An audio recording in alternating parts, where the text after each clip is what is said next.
The great bells of St. Peter's have never seen a time like this. Normally they're rung in their grand chorus only on great occasions: Christmas, Easter, the election of a new pope.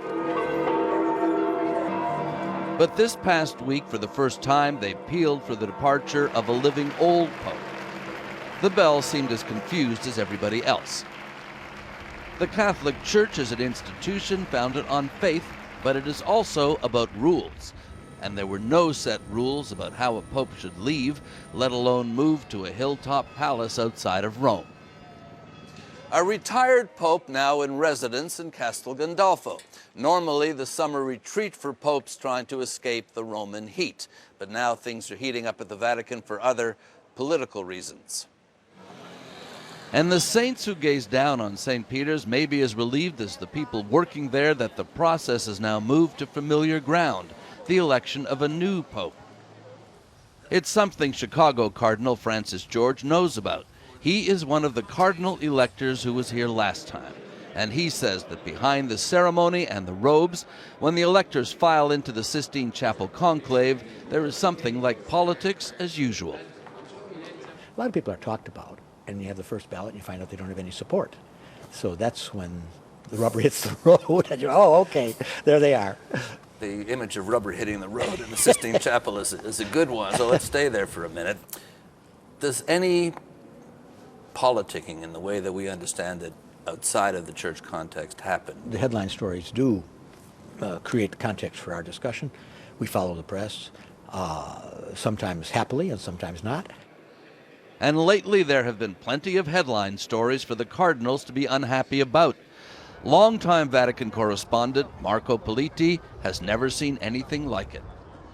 You have financial problems, you have problems of image problems, very deep image problems, you have the problems of the sex abuse scandal, and of course this earthquake represented by the resignation, by the free resignation of a pope. This is one of the toughest moments of the church in the last 30 years, for sure.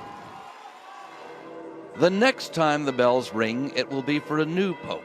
But with all the cardinals have to talk about, even before they get down to voting, it may be a while before St. Peter's once again hears their glorious sound. This is Major Garrett in Washington. The federal government doesn't cut spending that often, but when it has, there's been some rhyme or reason. Where's that money coming from? Not now.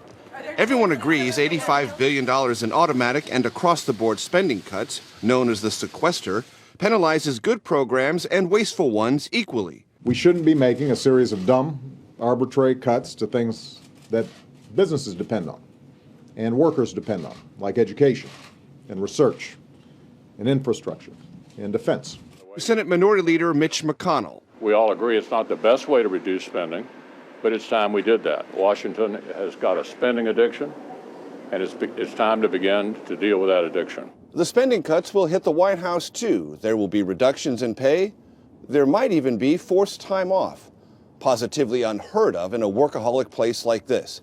The point is, Washington, to a certain degree, is cutting basic government services everywhere, even here. Education cuts could hit school districts, near military bases, and on Native American reservations very soon. That's because these districts receive up to 50% of their budget from Washington. The cuts could go away if Republicans give Mr. Obama new tax revenue. And let's be clear, none of this is necessary. It's happening because a choice that Republicans in Congress have made. That choice? Opposition to any new taxes. Republicans still wince when they recall agreeing to $600 billion in higher income taxes in the fiscal cliff deal. House Speaker John Boehner. The president got his tax hikes on January 1st.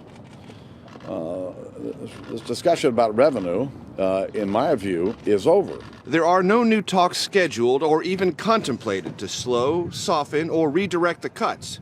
For those hurt by these reductions, it may feel arbitrary.